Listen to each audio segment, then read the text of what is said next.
Hello, ladies and gentlemen, and welcome to another Thursday Night Hangout. I, of course, am your host, Charlie, and I'm joined once again by the tearful yet stoic Commodore himself, Zealeus. You need to step up to the mic, sir. Good evening. Good evening.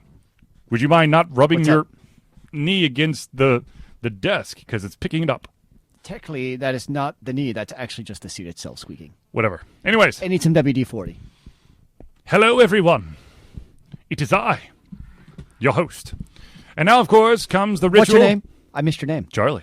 And, of course, this starts the ritual that starts every single Thursday Night Hangout. Yes, sirree, it is doing the do. What are you going to do with the do? Oh, I think you know. If I knew, I would not be asking. I need further information of what do you do with the do. I shall create a concoction of awesomeness in proportions. A little of Mountain Dew mixed with a little Code Red. Oh, God. Pour too fast. Look at that. Defabrication of the bubble matrix. There are more bubbles. I'm so excited. It's like the most exciting thing to happen on a Thursday since last Thursday's podcast. At least this time I wised up and didn't put ice in it. Boo.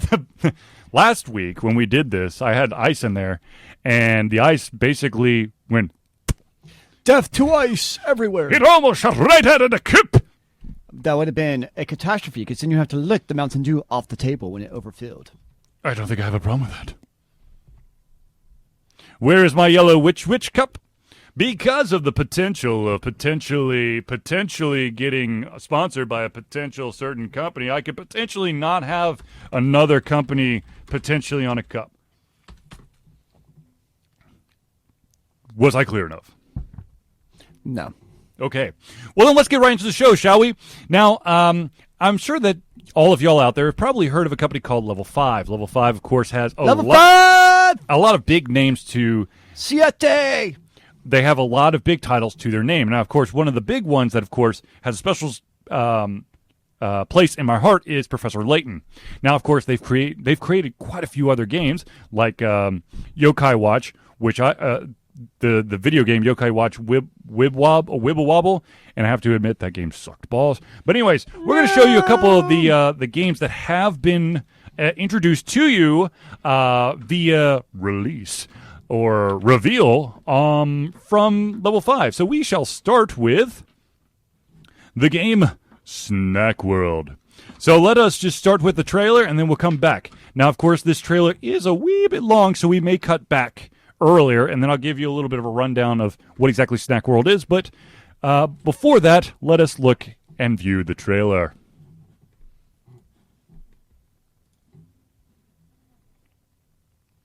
That's an 8-minute trailer. I know, that's why.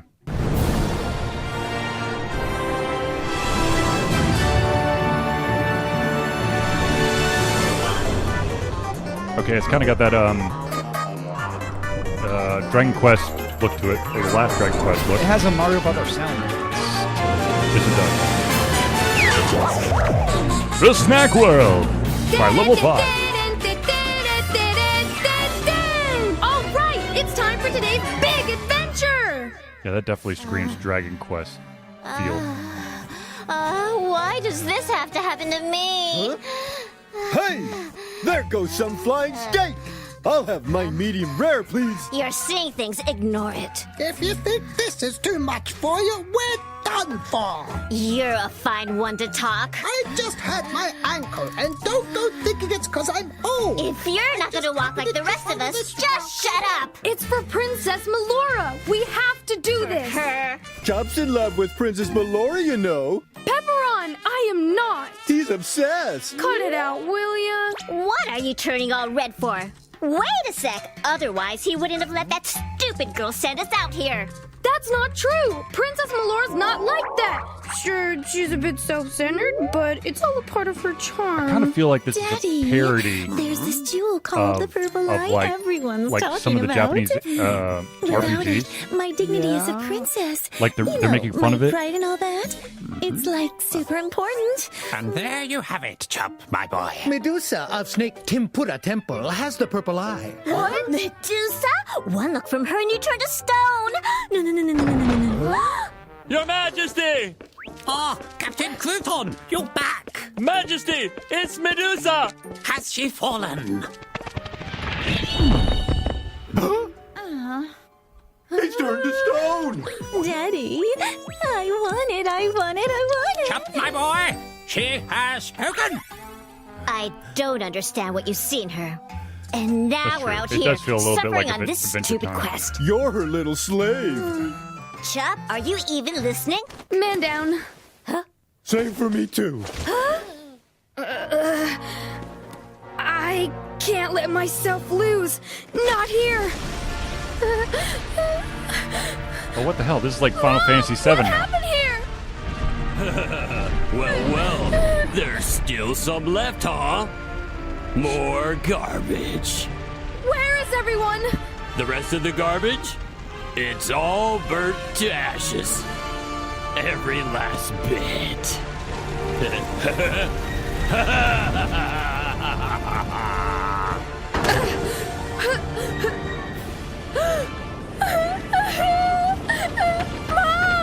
Mom! It's basically like He almost every burned the single whole village JRPG because we beginning. wouldn't leave. We just wanted to be left in peace. Did we just watch the whole trailer? I thought we were finished. You're stronger than you look when there's trouble. God darn it! God damn it! Ugh! Ugh! Ugh! Ugh! Ugh! There's no way I'm passing out in a place like this. I have to get to that palace. His foul ambition destroys the land as we speak. Time is I money. promised I'd take revenge. And Okay, this is I don't. Okay, so that's just a little bit of a look at Snack World, which apparently is going to go on forever. So let's get down to the meat of it, shall we? Let's actually tell you what Snack World is about. This game is actually an Android iOS game that is scheduled to come out on April 27th. I don't know if that's worldwide or if it's just going to be for Japan. Oh, sorry, and it's also going to be in the 3DS platform, but that release isn't going to happen until July 2017. As its key hyper-casual fantasy concept suggests, the Snack World takes place in a typical RPG fantasy setting with weapon shops and inns appearing here and there, while such modern conveniences as corner stores, vending machines, and cafes also exist.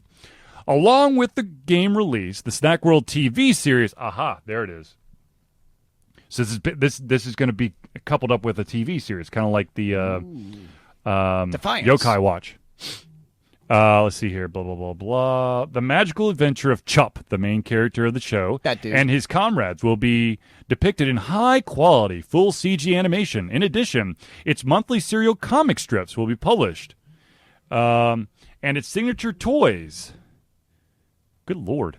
Many of which were showcased at the Level 5 Vision 2016. So they're trying to sell this so you also buy other extra shit too, basically. See, but it doesn't mention. The only thing that it says about this game is that it's a hyper-casual fantasy game. I still don't know what the gameplay is. Watching this, I'm like, it's one long CGI trailer. But what's the actual gameplay? I don't know. It's hyper fantasy, man. No. It's hyper-casual fantasy. Ooh, hyper casual. Which I still don't understand what the hell that means, but... Get out, casual noobs. So I guess you can't say that because everybody's casual in the game. Yeah. So, White Kid, I can't just force myself into swearing. I'm just going to say... You know what, Whacked? I was going to swear at you, but now I can't. You've stopped my propensity single-handedly. Oh my God. Congratulations. Using big words. Propensity. That's as big as I got, man. That is the extent of my four-letter words for the night. Is Oh propensity. my God. I got nothing else left in Stop the the tank. presses. All right, so let's go into the next level 5 video, which I'm sure is going to be much clearer than this one. There's more level 5 shit? Yeah, there's 2 more trailers. Oh, Lord, save us all. All right, ladies and gentlemen, let me introduce you to the next game. And that next game, of course, is the one, the only Megaton Musashi. Which if it's anything like this previous trailer, it's going to be fun. I'm already so excited that Wadkid can shit off. That's just terrible. Okay, and by the way, this trailer's longer than the first. Oh, Lord. So, strap in, ladies and gentlemen. Yeehaw! I think I should... Oh, good Lord. Fall asleep and watch the whole damn thing.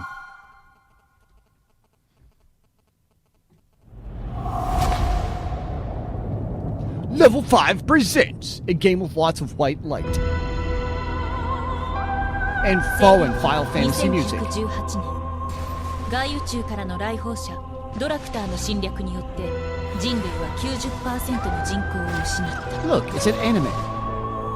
地球には新たなコアが設置され異星人による環境改善が行われた。 The Reapers from Independence Day. ドーナツ地球誰がそう呼んだのか未来を失った人類を象徴するかのよう Look に at that. それ Oh, は yeah. 宇宙に浮かんでいるのだ。 With a little twist of the Death Star? Yeah, are there subtitles? That's a really good question. Cover up the maintenance tunnel! Let's find out. Yeah, I'm not seeing subtitles. Negative. 1号機2号機3号機コンタクトポイントまで45秒。戦術コンピューター起動地形解析システム起動。坊やたち This is like... All right, it's an anime-based thing. It's probably like a cross-platform thing, just like the rest of them. So let's just go right back, shall we? Thank All right. you. You're So welcome. it's another game by Level 5 where we have no idea what the hell the actual gameplay is. Well, I'm going to guess that it has something to do with. I'm going to go on a limb and say mechs. But to make sure that I am in the right state of mind, ladies and gentlemen, let me read it to you real Is quick. Charlie ever truly in the right state of mind, ladies and gentlemen? Following You be the judge. Yokai Watch and the Snack World, Megaton. That's funny. Oh, did I just... I don't know how I got Megaton. But anyways, Megaton Musashi was announced as the 5th cross-media project for Level 5, which means that there's an anime, of course, with it. Its concept is the combination of classic robot stories and school mysteries. While action battles among robots are featured, there will be a thrilling suspense drama in the schools the protagonists attend. Unlike previous cross-media titles where the same or similar story is rolled out across different media platforms, Level 5 will try a new method of multiple points of view for each platform. By doing so, one big story will be told. This is literally, it's Defiance. It's literally Defiance. They set the world, the show does one angle, the game does another, and I'm sure that there's probably a comic piece to it as well. They'll have yet another Some angle kind of written story. It's Defiance, but the Japanese anime version of Defiance. Long live Defiance. Is Defiance the video game still actually around? Yeah, absolutely. Why would it not be? Because I heard the user base dropped like a rock. But it's still there. That's why I was asking, because I obviously didn't know the answer to the question. Ah, well, it's still there, sir. Thank you for responding to my query. You're so welcome, sir. Tetris with cutscenes. You know they're doing a Tetris movie. It's going to be awesome. Oh, dear God. Please, no. It's happening, man. No, blocks are going to fall straight in your head. You know what movie I'm really excited about? One that's based off of a video game? The Battleship remake? Asteroids. It is a story about two brothers lost in their mining craft, where it seems that the asteroids have gained sentience and shall try to crush their ships. I like it. I think you're onto something, Michael Bay. Yeah, I'm pretty sure you that Michael just Bay need probably more has all over it. explosions in your voice. Crush it! More big things exploding so we all feel the shrapnel in our eyes as we watch in 3D Ultramax. I don't know how to make anything without explosions. It's built into my budget. Oh, why don't you know these things? I don't understand. Now, I'm pretty sure that Michael Bay basically says, okay, look, here's the deal. I need at least 47 explosions in this or I'm out. Well, he is the director. It's kind of his call how many explosions there are. I'm just saying. Yeah, I'm just saying right back at you that I think that Michael Bay is a little bit excessive when it comes to explosions. Well, it worked in some movies. What? Some movies. What movie? Name one. To the IMDb. You can't name it off the top of the head, ladies and gentlemen. Let's move on to the next one. It's another Level 5. This one is something that you actually want to tune into, so just so you know. So it's like being a college student, Axeltham. Over 9,000 Ladies and gentlemen, I'd like to introduce you to the new Professor Layton. The new addition to the series has a couple little additions, twists. This I could be potentially excited about. So let's look at the trailer. I don't know if it is subtitled or what language it is in, but we'll take a quick little peek of it because Professor Layton is an amazing series. Perhaps Russian. No, it's not. Well, I don't think it's going to be in Russian. Well, you know, we're wanting some Tetris. Why not? It's not going to be Russian. Yeah, that looks not English either. It still looks very Professor Layton-y. Level 5 presents a game with 1920s film style. It's basically giving you all of like the previous Professor Layton experiences here. Oh, look, it's Leighton. He's the professor to you, sir. London. Leighton series, new episode.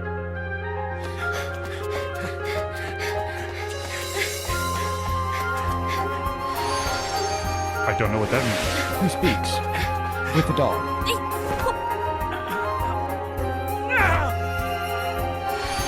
want a dog like that.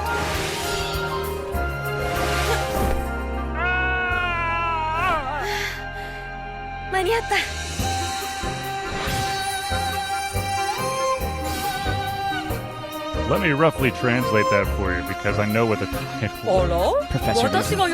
No, ladies and gentlemen, that, my friends, is the one and only... Oh, 1 second, I'm going to make sure I get this completely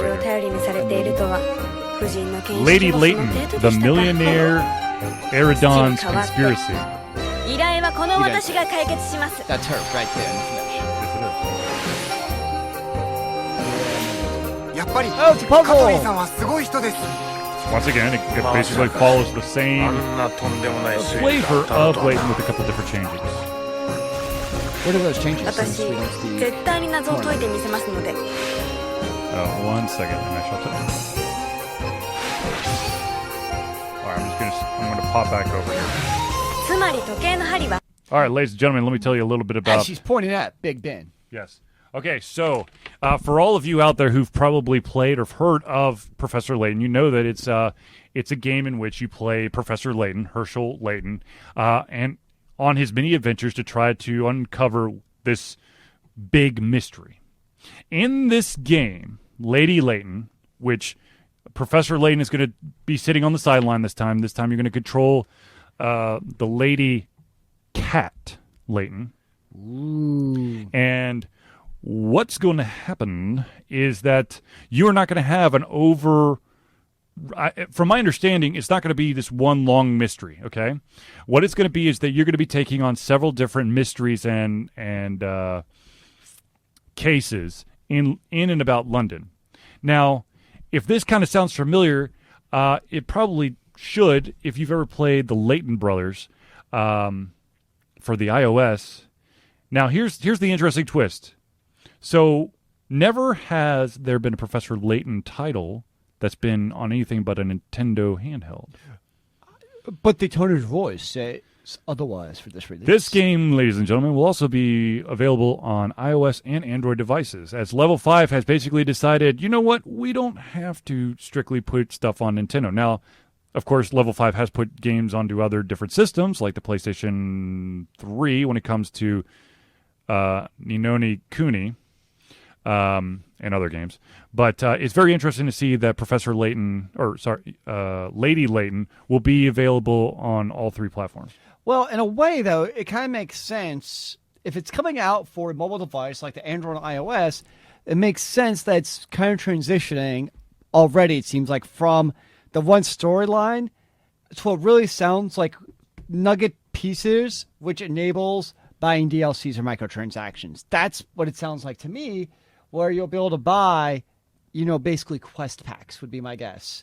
That was already in place in the previous Professor Layton's. You could buy or you received puzzle packs. I don't know if you bought them, but it had nothing to do with the story. It was just additional puzzles to try to test your theory. Some kind of I think it was like a historical society. Well, I guess this is entirely built around the idea where they're separate quest lines. It's not, like you said, it's not one overarching quest line where these are all different quest lines, so it's kind of a built-in. I mean, you can always add in microtransactions, no matter how you do the quest line. Of course.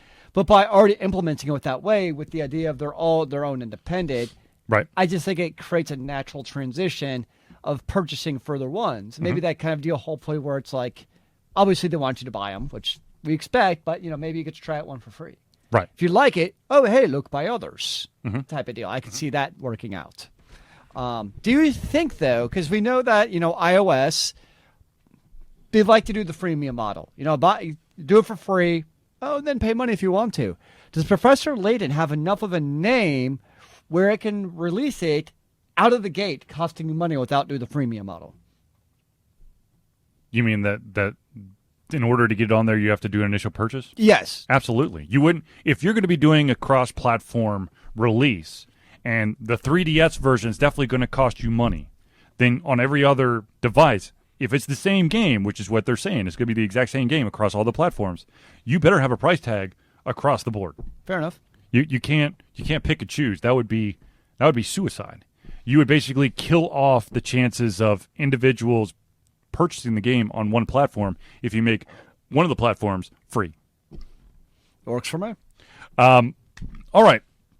So let's talk about, so that's it for level 5. So are you excited about the new Leighton game? Okay, so I am excited, feel? but at the same time, I'm a little depressed simply because this game isn't going to be available until, I don't know. It's not, they're basically saying it's targeting a Western release in 2017, which I don't know exactly what that means. It's probably going to be like the end of the freaking year. In time for Christmas holiday, 2017. Of course. So you can buy it for all your kids. But of course. I will buy it for my kids, and then they will never play it. You'll play it for them? Of course. Very nice of you. Yeah, I know. I'm a helpful father. Okay, let's move on to the next one, and this is, of course, a topic that finance and Wall Street people have been giggling at, and then the vast majority of people who actually have half a brain, who know a thing or two about certain aspects of the game industry, and that, of course, is that Nintendo is not the Pokemon company. Whoops. Wow, I did not spell company. It's not the Pokemon Compon either. It's not the Compon. Ooh, that sounds very Nintendo-y. Compon. It's a Compon. Would you like some Compon with your Nintendo, sir? Compon. Oh, Compon. What the hell? Why won't it let me... Oh, there it is. Oh, no, you're going to... Oh, no. What you did not say. I don't because know. that did not Company. Yes. There you go, ladies and gentlemen. Nintendo does not equal the Pokemon company. Okay, so cool thing, or not cool thing, for... So Pokemon Go has taken the world by storm. That's basically clear. And what's happened is that Nintendo has seen this huge rise in their stock. There's a huge increase in the stock price because everyone's like, oh my God, Pokemon made such an amazing game. I mean, Pokemon is such an amazing game. Nintendo deserves all the love and credit. We got to buy their stock, and of course, it's skyrocketed. Now, yay! Here's the thing. Uh-oh. Finally, Nintendo fesses up and goes, by the way, we had nothing to do with the Pokemon Go game. What? No, Nintendo had nothing to do with it. That's crazy. The Pokemon Company had to do with it, and of course, I can never remember the... Yeah. You mean the company's name who's the splash screen on Pokemon Go? Yes. So what happened was when Nintendo revealed that they don't actually own Pokemon Go, which is that funny they're because actually, people already knew that. I know, but some people didn't. But the thing is, so Nintendo owns 32% of the Pokemon Company. That means that they get a dividend check for as well as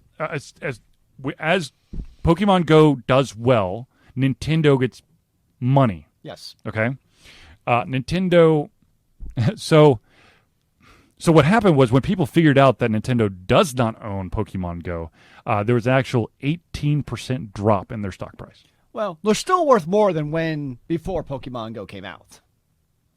Yes, but not as much as before, but still some. Yes. You're. Technically, you're owning stock in Nintendo is not going to cause you any joy for as well as Pokemon Go is doing.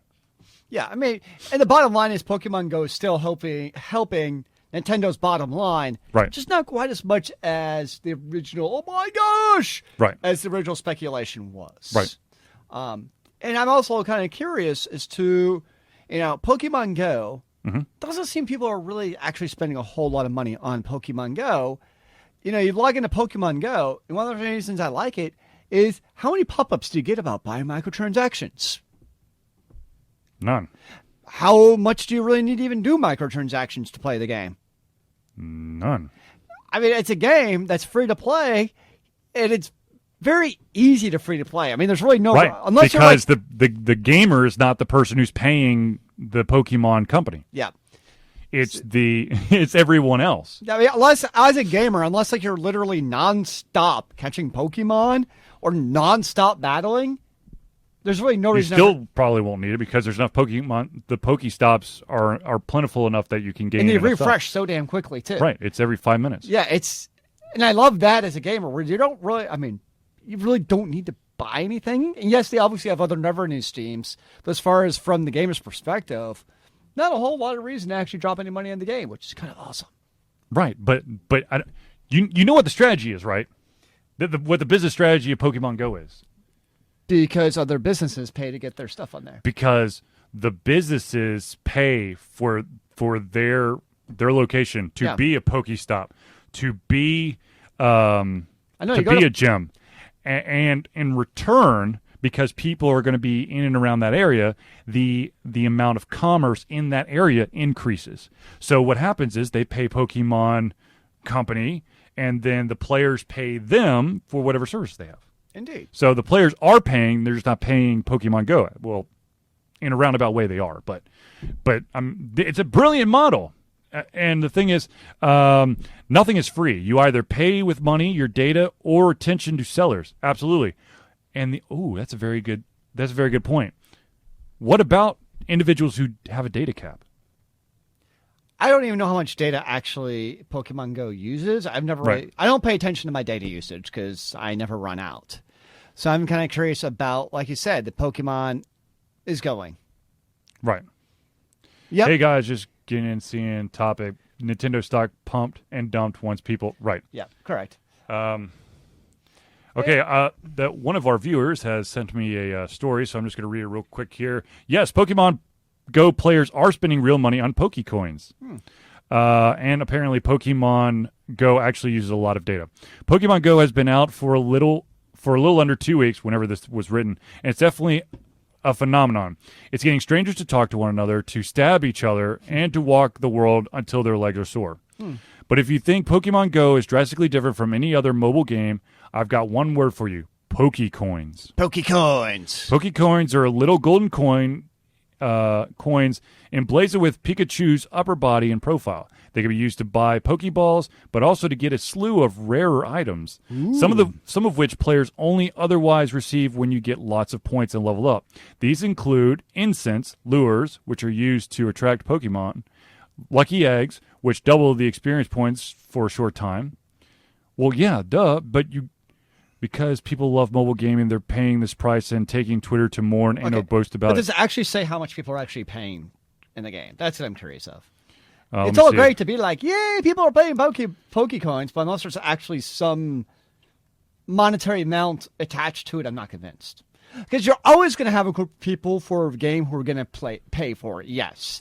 There's always going to be, the top crazy people at your Poke Gyms who are probably paying money, yes. But on the whole, does it really seem like people are? A Los Angeles Times analyst, a financial analyst told the LA Times that he estimates that 20% of the Pokemon Go players are buying Poke Coins in some shape or form. I doubt that. I really doubt that. Okay, actually, that's just me. I've got a chart here. I'm cynical, but I'm maybe he's the same person who increased Pokemon or Nintendo stock 100% the first day because he didn't realize it wasn't actually the Pokemon company. I don't know. I'm skeptical that 20% actually paid money for the game. That's just me. Oh, you're right, Axel Thumb. Look at Facebook. On Facebook, we are the product. It's the advertisers who are the customers. Oh, yeah, of course. So you're right. I mean, that is definitely a game like this. And not only that, but also where you're going. They know where you're going. And now these advertisers can be like, oh, hey, you went to the Marietta Square yesterday. We can send you advertisements on Facebook and your Google Mail now to stuff in Marietta. Or if you went to Sandy Springs. So, yeah, you're right. You know, the advertising data that they are capturing from Pokemon Go is an absolute goldmine for the advertisers. Hold on one sec. Indeed, sir. I don't know how the hell this is going to work, but yes. Okay, am I on speakerphone? Yes. Okay, calling in. You were calling in. Doobie, you're wrong. Zealeus. His name is Zealeus. People are paying out the butt for Pokemon Go. The smallest amount that you can spend is like $2, but then it's from to $100 to $200. Alex, have you spent money on Pokemon Go? Have I? Have you? I'm not open. First off, I'm a viewer. You don't know my name. Second off, I'm not disclosing if I have spent money on Pokemon Go publicly. Fair enough. That's the problem, is people are going to walk around and say, hey, I spent this much money publicly on Pokemon Go, but they're doing it, I promise you. Okay. The spoker has spoken up. I have been correct. Whatever. The caller. Okay, you guys can move on now. Bye. Okay, I stand corrected. Hopefully, ladies and gentlemen in the audience were able to hear that. But yes, I think that as much as big of the population that plays Pokemon Go, I think there's still a little bit of a taboo to it. So I don't think that everyone and anyone will admit that they're playing Pokemon Go. Mm-hmm. I know that I have my own way of. Good Lord! Hey, why can't I call in? Because you know my phone number, and this is a preferred caller. I don't know. You have to be a Patreon. You got to be a certain level of Patreon or patron thingy. No, good Lord, dude. Okay, anyways, Zealeus is about to put up an astronomical number, and that's not no. Hey, I'm setting the bar high here. Oh, for Lord, hey, Lord Charlie's phone number. This is serious business. Yeah, but basically, well, since we're on the topic of Charlie's phone number, not my phone number, but we it's do a 1-900 number. We do have a Patreon page. You just go to patreon.com/ultraconfusion, I believe is the link. And what you could do there is it's a monthly subscription it's not a subscription. It's basically a monthly donation that gives Ultra Confusion a little bit of money to help with the cost of upkeep, panels, conventions, all that stuff. Now, I have heard that some people are a little bit gripey about the fact that that individuals have never, do not want to basically put into the monthly donation thing. They just want to do a one-time deal, and that, of course, is quite okay with us. We do have a PayPal account set up. All you got to do is hit the donation button either on www.ultraconfusion.com or it's in the panels below the twitch.tv/ultraconfusion video. Indeed, we love to have people donate money to us. So, but anyways, you'll have to get the link. Oh, that's lame. Copy image address, I think, or you can do it that way too. I don't know. I'll find out. Anyways, I'm trying to get the link. Oh wait. I'm not going to copy that link. I doubt that'll actually work. That's bleh. Yeah. Just click on just click on the donate button. Yeah. Just go to our website. All right, so let's move on to the next thing. Oh Lord. That's okay. We didn't need to do those videos anymore. Ha! No more videos. What about Bitcoin? Yeah. I think, to be honest with you, I think you could pay in Bitcoin on PayPal. I don't know. Or on Patreon. So here, okay, on Pokemon, do you think Pokemon Go, is this a thing that's going to stay? Is it a fad? Is it just something that, some things catch fire? Well, I mean, hell, look at Farmville. That caught fire. Everybody's Facebook was lit up with frickin' Farmville. Is Pokemon Farmville? I mean, I know Pokemon has a history, obviously. But is it just this shining blaze of glory that's going to burn out? Or do you think it actually has staying power? Pokemon Go specifically. I think simply because Pokemon is a known product and it's been around for a very, very long time, and it has been, it has been like a staple and has been known to be solid every single iteration they've given. So in that aspect, I think that Pokemon Go absolutely has the ability for staying power. However, my question is, what happens when everyone statistically maxes out? What is maxing out in Pokemon Go, though? I think it's level 20. Well, I got 15 levels to go.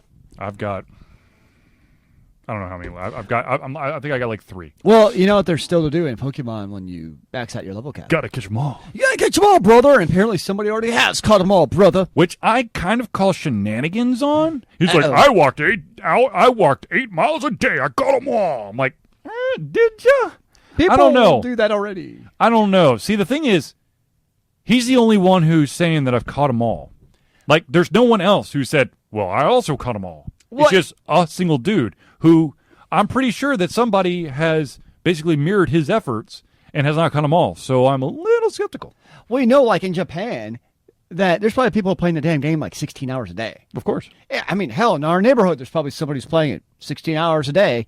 Of course. And my understanding was there's certain Pokemon that are in like kind of remote geographic areas that you're just not going to get by walking around your neighborhood. There's also Pokemon that are in inappropriate areas. That's what well, maybe cemeteries, funeral homes, hospitals, hospice care facilities, Holocaust Museum.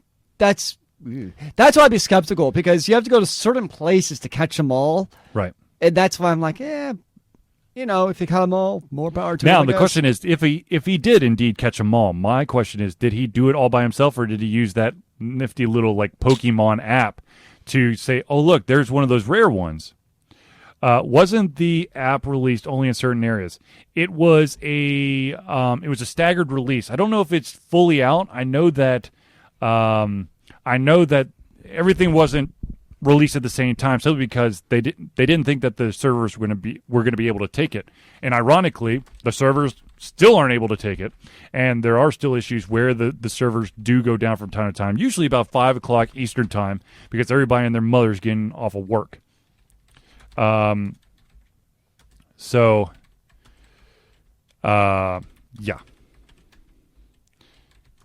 Let's see. I've seen Pokemon players rolling slowly around neighborhoods in their car. I feel sad for them. And the sad reality is that's more of a commonplace occurrence than a rarity. Because it's easier to cover a lot of ground, especially at night, and you feel a little bit safer because if anybody tries to jump you, you can just floor it. Well, in a car, I definitely don't approve of any kind of driving whatsoever when you're playing Pokemon Go. And I know people are like, I'm driving slow, man. It's at night and stuff. And I'm still like, anytime you're in your car, you're driving a 2,000-pound piece of machinery that can crush and kill anybody. And then guess what? There's probably somebody else walking around playing Pokemon Go. Yeah, I'm not a fan of anybody driving and playing Pokemon Go. That's just my old man get off my lawn statement for the night. Yeah. All right, let's move on to the next story, shall we? Let's talk about the highly anticipated new Nintendo NX. Is it really highly anticipated? I don't know. That's a very good question. Audience? I mean, I'm serious. Audience, be you on Facebook or on Twitch, are you anticipating this Nintendo NX in all of its glory? Well, you should probably review a little bit about the new NX device. So those who, do you mind if I spiel? So those who have not heard. Go for it. Go. He's speaking for me? Okay. Go. I'm going. So for those who don't know, the NX, it's basically come out where it is a combination mobile device. So it's core, it's a screen that you can then have two controllers that attach to. It's a Wii U pad. That two controllers that attach to it. It's a Wii pad, and it docks to then play on your TV. Eschewing the whole idea of the next generation console is going to be more powerful and have bigger GPUs and more teraflops. Nintendo is putting in the NVIDIA Tegra chip, which is basically something you can already buy in a NVIDIA Shield device or the Google Pixel tablet. So obviously Nintendo is going with they want the portability of this device. So it's a multifunction device where you can either, like you said, with the Wii U, you can be a very mobile device, or you can dock it and play it on your TV. That is kind of the crux of what is happening with the NX device. They're trying to make it very much a blend between mobile and your console that you're going to play in your basement or living room. So basically, what they're trying to say is that they want you to be able to play your game, take your game anywhere with you. My first question is, how good is the battery life? Second of all, why does Nintendo continue to try to play in its own little private backyard? They're getting slaughtered. Well, here's my question. So I have two thoughts about that. Yes, one sir. is, that is the number one reason why they went with the NVIDIA chip, is because that's what it's made for. They already use it on the NVIDIA Shield, which is a portable gaming device. Right. They use it in the Pixel Chrome tablet. So they already know they can get pretty decent battery life. However, they're not going to use Android. Correct, yes. That is a good point. So you're right. How good of battery life? I would estimate you're probably going to get a couple hours out of it, would be my guess. Hopefully it's not like the Sega Game Gear where it's, what was 45 minutes. Yeah, I'm for 6. It's going to be AA much longer batteries. than that. I mean, battery life is much better on that. My gut feeling is Nintendo has looked at the PS4 and Xbox One, and they've just decided, being whatever our evolving definition of the console is, that being that the dedicated device in your living room, that is not their playhouse anymore. I think they've seen that the PlayStation 4 and the Xbox One have conquered that space in your living room, and being that dedicated device that sits there under your TV, that being that alone, I think that they feel like that is not the war that they can win. And so they have to try to do something else. If that means that they're still in their own walled marketplace of still doing the whole portable gaming device, I think that's why they've made this move. So, okay, Nakamoto asks, isn't Nintendo's private backyard what made them in the first place? Yes. However, when hello, Mutiny Teddy. When the other competitors basically kind of try to copy off of Nintendo and have something in the same potential realm, but with a much stronger machine, Nintendo needed to do something, once again, revolutionary. And to be honest with you, the Wii U was completely off the mark. Having just the Wii pad, one Wii pad for the entire system was just trash, and of course you're so far behind. And now you're basically going to be releasing a console that could potentially be the equivalent of a Wii U. Absolutely, Lost Shaman. Businesses must evolve, or they will become extinct. And I don't know if Nintendo's evolving in such a way. My main question about the Nintendo NX is this a sign that Nintendo's going to end their DS line? Are we going to see this merging concurrence, this merging of the two to become a single entity? Because one of the things that they were talking about was that for hard copies of games, they're going to use the basically the game cartridge, kind of what you see on a 3DS right now, or the 2DS, or where the hell it is out there. I just worry that Nintendo is trying to go into too much of a niche market, and it's gonna burn them. Because once again, here's the biggest issue with Nintendo. Nintendo has basically made their party so private that no publisher wants to go near them, because they have to reinvent the wheel, both with the graphics and the control scheme, and probably also data limits, that they're just like, screw it, we'll just put it on the PlayStation and the Microsoft. Which means that basically people who have an exclusive contract with Nintendo and the first-party developers are going to be the vast majority of the people who are going to drop there. And then, of course, you're also going to have a lot of people trying to put shovelware on there, which is going to bury the console. And that's really what happened to the Wii. The Wii was such a great concept. And the game that came with the Wii was probably one of the strongest games on the Wii for its entire lifespan. Yes, there's some people who have the Zelda games and some of the Mario games, but let's be honest. People bought the Wii Sports. The vast majority of the individuals who ended up buying a Wii only played the Wii Sports. They did bowling, they did tennis, and what was the other thing? Baseball. Oh, yeah. And that was it. I mean, that really was it. And now...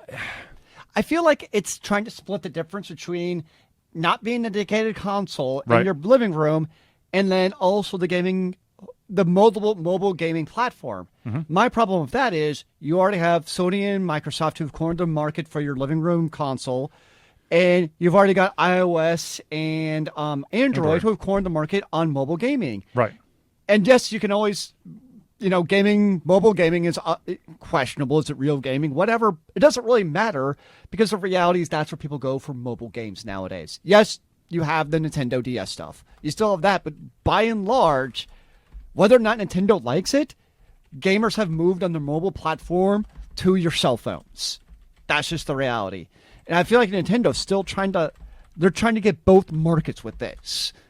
Is it going to be able to do either one of those markets? Is it going to be able to hold on to the living room gaming market? Probably not.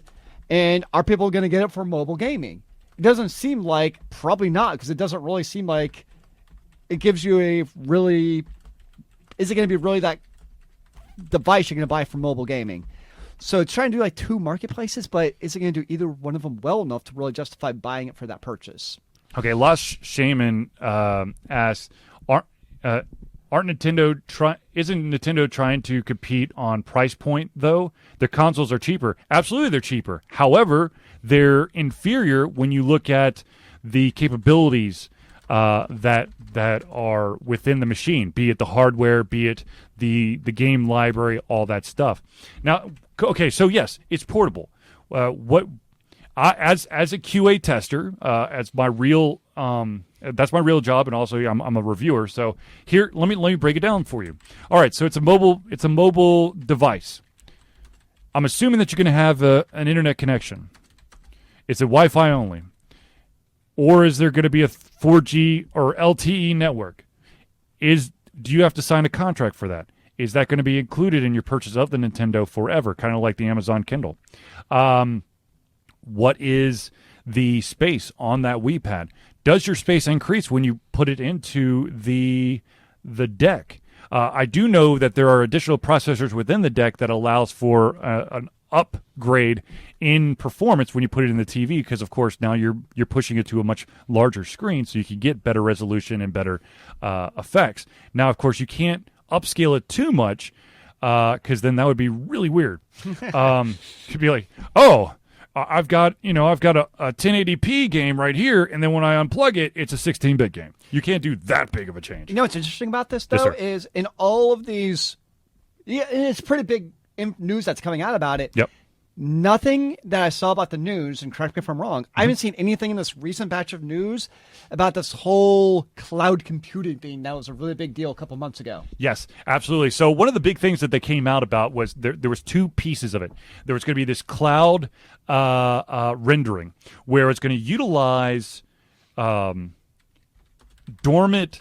Nintendo NX's processing power to increase resolutions and make games more powerful. Now, of course, the thing was, let's say that there aren't many idle NXs, or the NXs, or the vast majority of the NXs aren't set up to allow for idle use of their processors. Then, of course, the quality would downgrade. But so there would be too much of a big thing. Mm-hmm. But that was one of the rumors. The other rumor was that it was basically going to be like a Frankenstein kind of like Voltron thing, where you could just keep adding NX upon NX upon NX and basically multiply the power to make an uber console.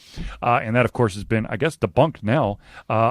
They really have just gone like, yeah, you could play it on the go. It's like a Wii Pad, and it's got two controllers that are detachable on the side. So that just looks, I don't know. Like, when I think... how durable is the connections for those two controllers on the side? That's a really good point. Are you going, if you drop it, are you dead? I mean, it's like you've lost it. You're going to have to carry one of the controllers in your pocket for the rest of the time? It seems like they give us some information. It seems like, if anything, we have more questions about how is the NX going to actually succeed, really. Right. And like you said, the data is a really good point because, how are you going to get these games? We are going to have our cartridge? Do you download them over the internet?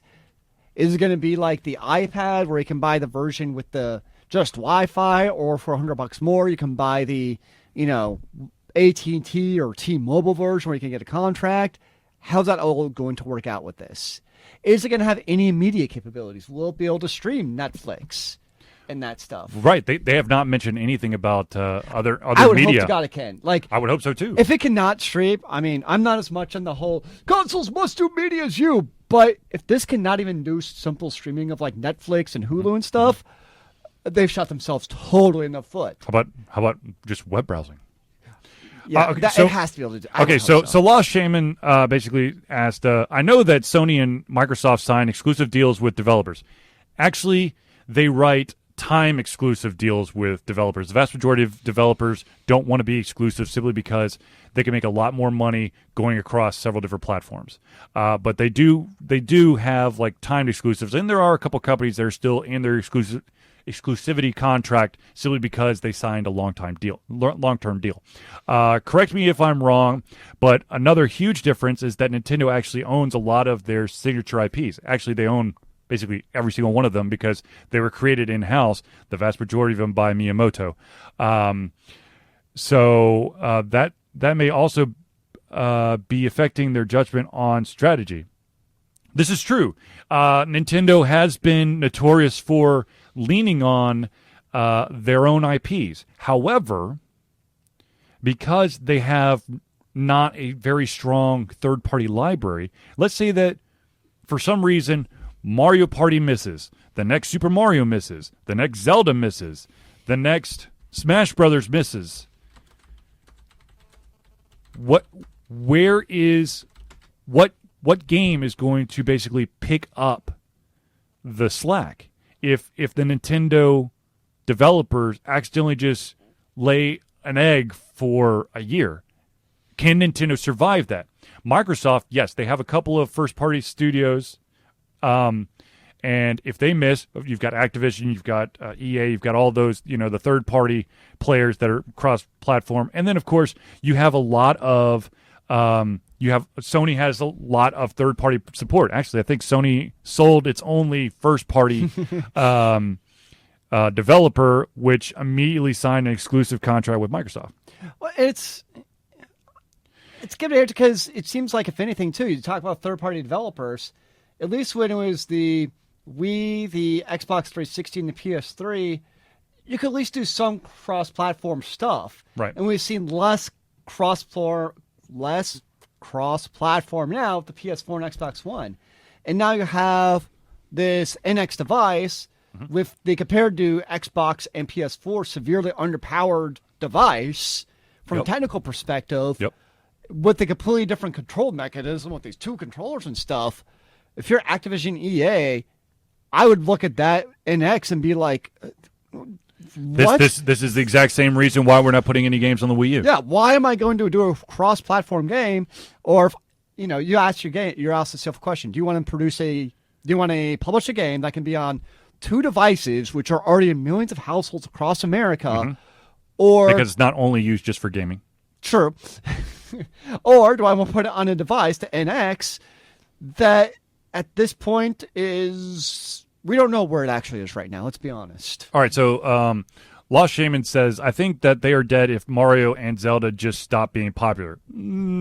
Could happen. And Uni Teddy says, honestly, I don't see the next generation that... into Mario and Zelda. Right. Okay, so to be honest with you, here's a couple signs that you should be paying attention to that basically show that even the most stalwart supporters of Nintendo are starting to put out feelers elsewhere. And that, of course, is the Pokemon Company.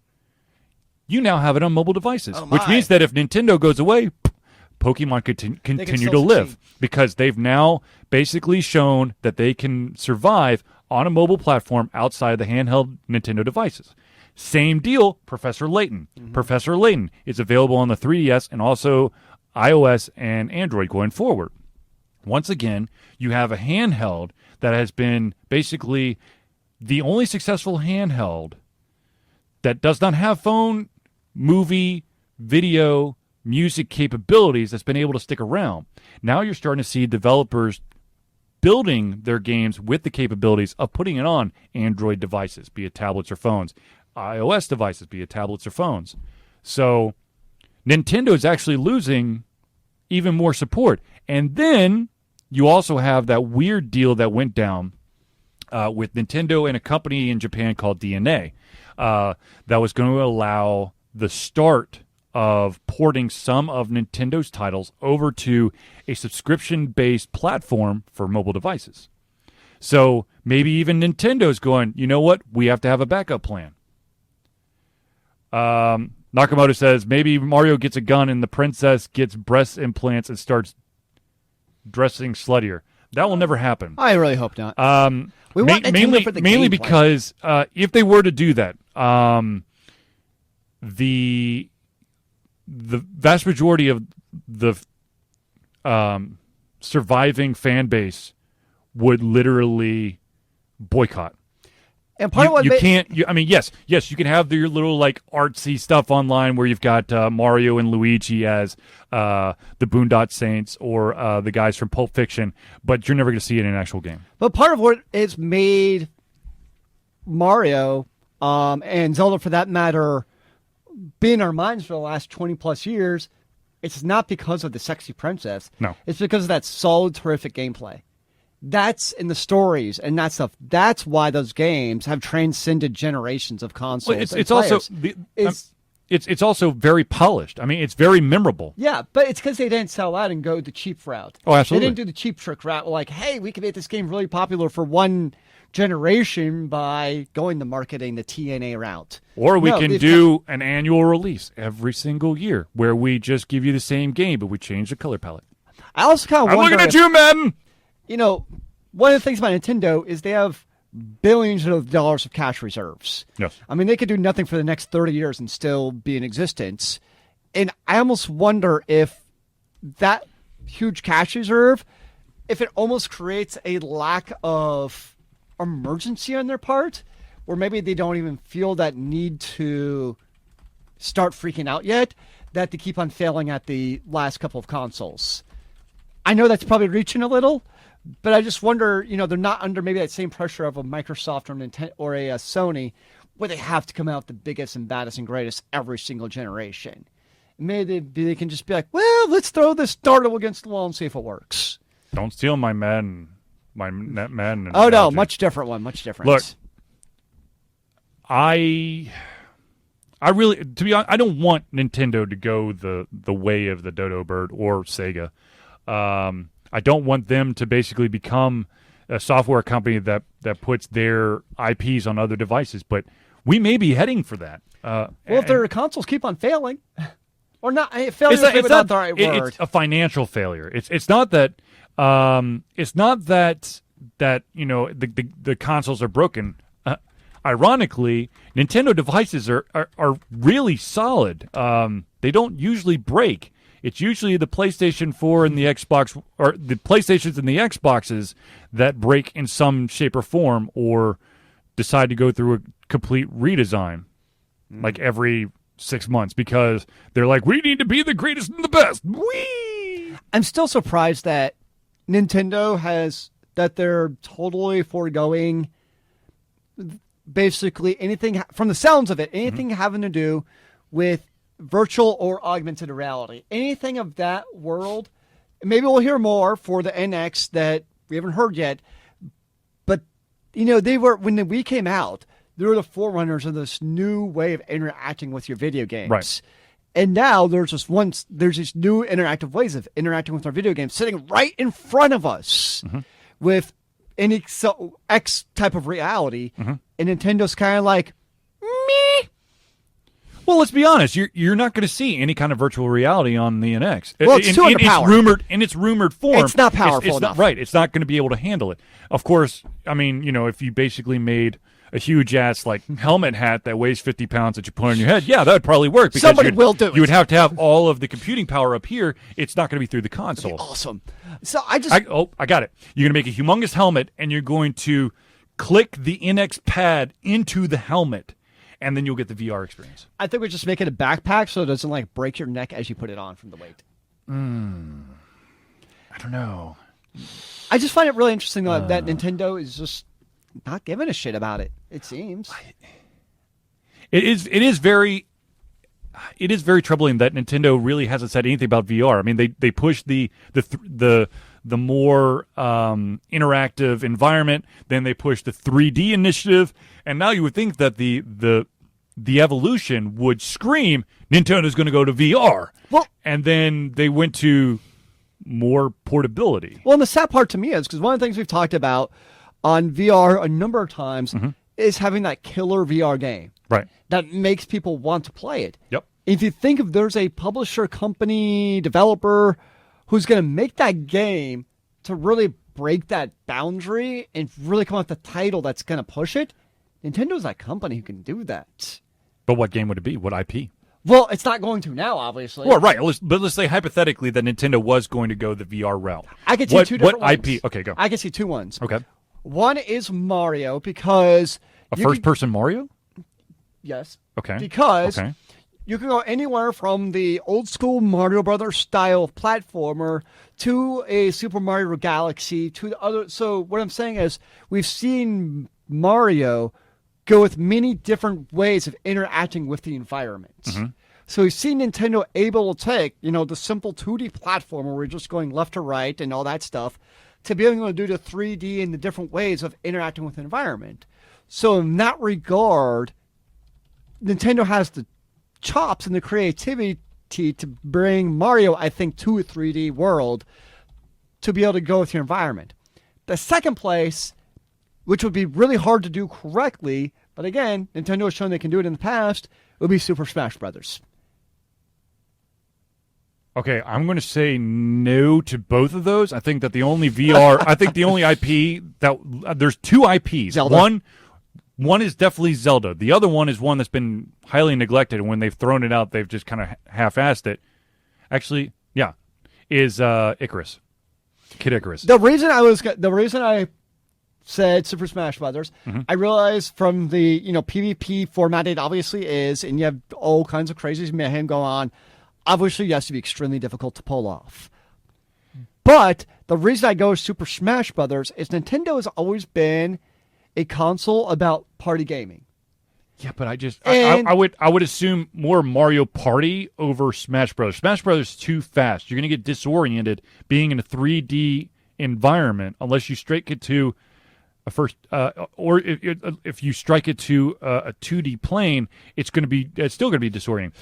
Muni Teddy says, is it possible that Nintendo is catering to their solid Japanese backing and just gives the rest of us the leftovers? I don't think it's the leftovers. To be honest with you, if they continue to do this, they might just be giving the entire world the finger and going, if we have a strong enough Japanese presence, then we'll just do that. Nakamoto says, first-person Mario, now we're talking. Can get that. Nope. Nakamoto, you're a bad person. I think Golf with Friends should be VR. Mario Golf or Mario Tennis, Mario Baseball. Mega Man Soccer. But obviously, we're not going to see Nintendo do VR anytime soon. Unless, of course, there's a super uber duper triple back secret agent man project that's actually a VR helmet that like, the NX is basically a smoke screen. But I seriously doubt that. That would be kind of awesome, actually. That would be awesome. That would be like epic. If they're basically everyone, Mario Kart VR, absolutely. If everyone's going, man, this Nintendo NX, what the is wrong with these people? And they're showing all this stuff, and it's basically like something that they've had in like some closet for a couple of years. They're like, you know what? Let's show this, but let's actually do some crazy shit. I don't think that Nintendo would do that, but at this point, what else do they have to lose? Yeah. Nintendo's just made a lot of interesting design decisions in the last 5 or so years. I agree. I don't know. I don't know. Now, we have about 10 minutes, so we're just going to go open it up to the floor. We could continue to talk about Nintendo and where they're headed, but if you, the audience, have any questions or topics that you'd like for us to go over, we're more than happy to chit-chat about them. For those of you who might have tuned in last night, I did an impromptu stream where I basically talked about procedural generated games and the dangers of developing a procedurally generated game and all of the potential pitfalls that you can hit. I was going to bed when you started streaming. So basically, I'm just gonna chit chat just a little bit while we see if anybody wants to FRID chip implants. Let's talk about Brexit. Brexit is so last month, yo. Come on. We're still going to see the effects. I don't think we're done seeing all that's going to happen. Well, you did if you refinanced your house when the interest rates hit like 2.15%. Right. Okay. Well, there was that for your house. Right. FRD chip implants. You can get them already, man. If you're in the CIA, you probably have one injected into your neck and you don't even know it. I think you can. I mean, I think you could basically. I think some people already have them in there so that they can like unlock their doors and stuff. I'm sure people actually like legitimately have RFID chips implanted. I think they're like in the wrist or something. Yeah. But basically, for the procedurally generated stuff, if Axel Helm's still in the audience, he basically sat through this entire thing. So thank you for doing that. But basically, what I was talking about was that when you have procedurally generated stuff, that means random. That means that there's the chance of infinite replayability because every single time you play the game, it's procedurally generated. The game's going to be different. Okay. However, if you are playing like a platform, let's just say a 2D platformer, side scroller, and you have enemies that are going to be randomly placed throughout the level, and some of those enemies are going to have the capability of causing a ranged attack to go across the screen while you're running in one direction. You're constantly running. You do not stop. Okay? There is the chance that there is a no-win scenario, and it could continue to happen every single time you play. And that, my friends, is one of the reasons why you got to be careful. You got to mix your procedurally generated with something that's concrete. Well, that's something in Diablo 3 that drove people, especially pretty early on, really crazy. So what happened in Diablo 3 is you would get like the monster bosses in the game, and they would get X number of random special abilities.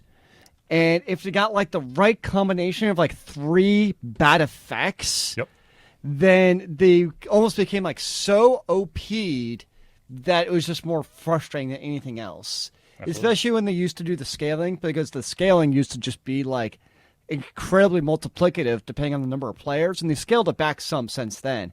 But the way the scaling used to work, if you got just the wrong combination, it was like, screw it, I'm quitting and getting over. This is ridiculous. So Mutiny Teddy asks, do you think Brexit will affect video game makers since the country won't be open to travel freely from UK? Yes, but I think it's going to affect the UK developers more than anybody else. The reason I say that is that because of Brexit, they're basically having to reinvent everything to allow for outsiders to come in. So if you have... So if you are outsourcing certain things, you're up shit's creek if they're not in the UK. So your artist might be in Germany or Belgium. Well, now you got to work out a deal because it's a business thing and they can't freely come and go. So I think it definitely will have an impact. I would not be... If this stuff were to hold, and I don't think it will, because I think that enough people are already going, what the fuck did we do? Especially when they figure out that you just can't travel over to, like, say, Portugal to watch a soccer game as easily anymore. That'll be the turning point. Right. So I think that for the time being, I think we're definitely going to see issues creep up. I just don't know, like, how big of an impact on the global marketplace it's going to be. But I can tell you this, there's definitely going to be an impact. Lost Shaman asked, have we seen We Happy Few. I have not, personally. So we are going to grab this. This is the beginning of the end of those globalists over the EU. More to come. Okay, Trump. Okay, I'm going to grab this real quick, and hopefully this works here. You can do it. Yeah. Actually, I think that's French. No, it's not. Never mind. I want to make sure that I didn't screw this up. I probably still will screw it up, but... Yay, Charlie! So... You can do it. I know. Command A, Command V, save and close! Save and close! So let's give you a little bit of what is it? We the Happy Happy. Few, which looks amazing. Star Trek So Beyond let's now has give an you the incredible trailer. score on Rotten It's got Tomatoes. sound to This it, is so more than a let's rescue take a mission. little This may be just the beginning. It's the best action movie. Right, kid, give us.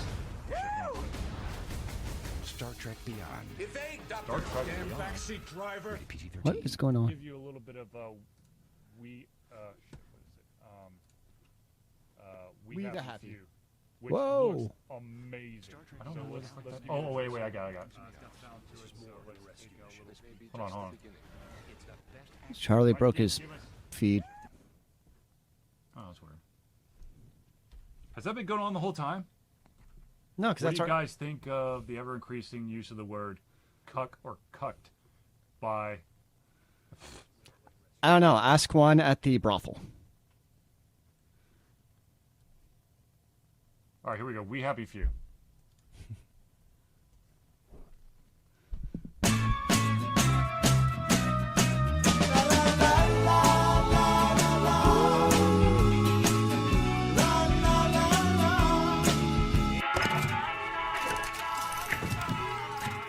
It kind of has that like Bioshock look to it. Heavens no.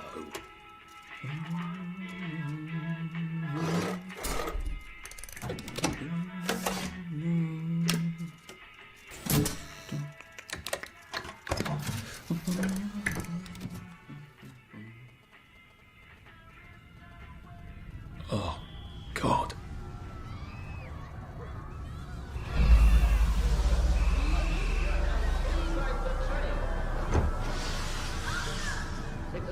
Friday, October 9th, 1960. I don't know if that's real, though. Special? The Redactor, do you approve of the name? I should just take my joy, shouldn't I?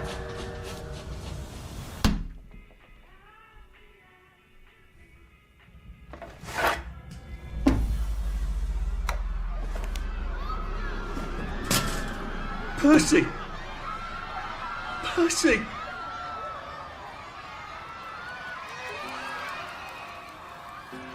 What have you been up to? No one's seen you for hours. Oh, nose to the grindstone, you know. Then why haven't I heard a single whoosh through the door since 10 o'clock? Did you forget we're having Deirdre's birthday party? Oh. We've got a piñata. Right. Brilliant. Of course. Have you forgotten your joy? Of course not. Snug as a bug on a drug. Well, come on then, finish up. Just have a few more pages. I know you're very busy. Then don't take too long to finish. I want one of those pills. Well, I expect you in the conference room presently. Don't dawdle.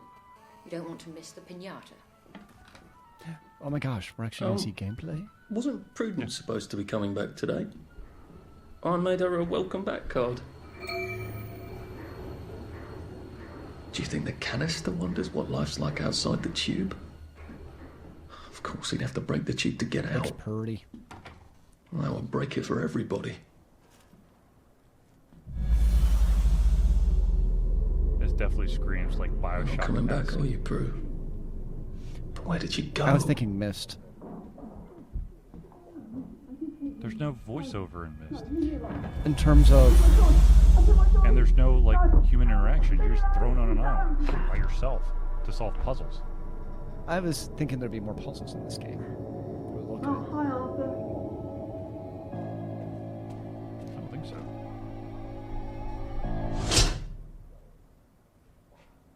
I think an alternate reality. Kind of like a We seem to be a bit behind in our work.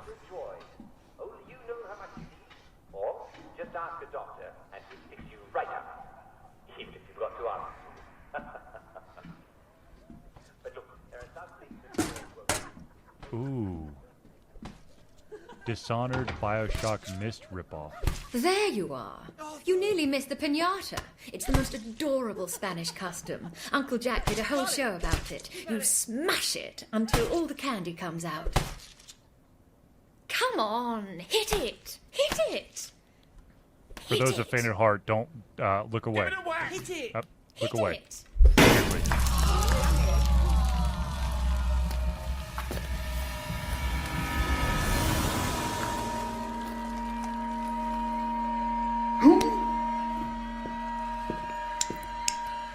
You are off your joy. Take one of mine. Gotta take the pill, keep you happy. Oh my lord. He's a downer. Call security. We've got a downer.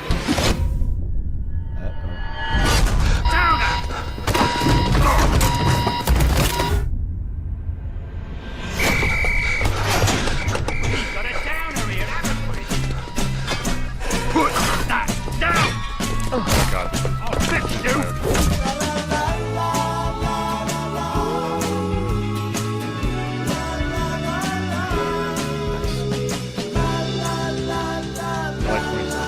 Xbox game preview. Well, I guess I should download that, shouldn't I? Indeed. All right, let's be honest. I want to play this game. I really do. I don't care that it's a ripoff. Ooh. All right, ladies and gentlemen, unfortunately, we have reached the end of our show, and I apologize profusely that we have done so, but I would like to thank everybody who tuned in, and I believe that we had an amazing show, Zealeus. I don't know about you, but... I'm ecstatic about life and how I will sleep tonight, thinking about the reverberations of this podcast through the ripples of time. Fantastic. So, I would like to just say the following. Thank you for tuning in to the Ultra Confusion Thursday Night Hangout. For myself, Charlie, and Zealeus, it's been a pleasure to give you the craziness coming out of our heads, our mouths, and, of course, our hearts. Tune in next week where we'll give you more of the same and probably even better. And, of course, tell all your friends. Check us out at the website. www.ultraconfusion.com. Facebook. At UltraConfusion. Twitter. At UltraConfusio, and it doesn't have the N because... The N would break the internet. Oh my! YouTube. UltraConfusion, LLC. And, of course, if you are watching this on YouTube and you need to find the Twitch channel... Twitch.tv/UltraConfusion. Indeed. And don't forget to heart us. Yes, please. Now, of course, if any of you out there would be those amazing individuals and help support us, either through a one-time donation, which we have a PayPal account set up for, or if you would like to become a patron of Ultra Confusion and do a small monthly donation to Ultra Confusion to help us with the cost of conventions, fan tables, travel, hotel, upkeep on electronics, maybe upgrading electronics, and of course other Ultra Confusion stuff. That would be amazing if you just go to our Patreon website or you go to www.ultraconfusion.com and you can hit the donate button there. I do want to mention one other thing real quick, and that is that for the 5th year in a row, Ultra Confusion will be taking part in Extra Life. Extra Life, of course, is a charity organization that every single donation you make is tax deductible. Just want to make that out there. Want to put that out there. And the big event is in November where we play for 24 hours straight and raise money. If you have a little bit of money and you want to like to donate it to a very good cause, we play specifically for the Children's Healthcare of Atlanta. Just go over to extra-life.org and search for Ultra Confusion, or of course you can go straight to www.ultraconfusion.com and there's a donate button right on the side. Now, of course, if you are on Twitch, you have access to that right now. All you got to do is go into one of those panels. There's an Extra Life button that will take you straight there. All right, so thank you for tuning in, and we will see you next week. Remember, kids, keep on gaming in the free world. Amen to that, brother. Xbox game preview. Well, I guess I should download that, shouldn't I? Indeed. All right, let's be honest. I want to play this game. I really do. I don't care that it's a ripoff. Ooh. All right, ladies and gentlemen, unfortunately, we have reached the end of our show, and I apologize profusely that we have done so, but I would like to thank everybody who tuned in, and I I believe that we had an amazing show, Zealeus. I don't know about you, but I'm ecstatic about life and how I will sleep tonight, thinking about the reverberations of this podcast through the ripples of time. Fantastic. So, I would like to just say the following. Thank you for tuning in to the Alter Confusion Thursday Night Hangout. For myself, Charlie, and Zealeus, it's been a pleasure to give you the craziness coming out of our heads, our mouths, and, of course, our hearts. Tune in next week where we'll give you more of the same and probably even better. And, of course, tell all your friends. Check us out at the website. www.alterconfusion.com. Facebook. At Alterconfusion. Twitter. At Alterconfugio, and it doesn't have the N because... The N would break the internet. Oh, my. YouTube. Alterconfusion, LLC. And, of course, if you are watching this on YouTube and you need to find the Twitch channel. Twitch.tv/Alterconfusion. Indeed. And don't forget to heart us. Yes, please. Now, of course, if any of you out there would be those amazing individuals and help support us, either through a one-time donation, which we have a PayPal account set up for, or if you would like to become a patron of Alter Confusion and do a small monthly donation to Alter Confusion to help us with the cost of conventions, fan tables, travel, hotel, upkeep on electronics, maybe upgrading electronics, and of course other Alter Confusion stuff. That would be amazing if you just go to our Patreon website or you go to www.alterconfusion.com and you can hit the donate button there. I do want to mention one other thing real quick, and that is that for the 5th year in a row, Alter Confusion will be taking part in Extra Life. Extra Life, of course, is a charity organization that every single donation you make is tax deductible. Just want to make that out there. Want to put that out there. And the big event is in November where we play for 24 hours straight and raise money. If you have a little bit of money and you want to like to donate it to a very good cause, we play specifically for the Children's Healthcare of Atlanta. Just go over to extra-life.org and search for Alter Confusion, or of course you can go straight to www.alterconfusion.com and there's a donate button right on the side. Now, of course, if you are on Twitch, you have access to that right now. All you got to do is go into one of those panels. There's an Extra Life button that will take you straight there. All right, so thank you for tuning in, and we will see you next week. Remember, kids, keep on gaming in the free world. Amen to that, brother. You have access to that right now. All you got to do is go into one of those panels. There's an Extra Life button that will take you straight there. All right, so thank you for tuning in, and we will see you next week. Remember, kids, keep on gaming in the free world. Amen to that, brother.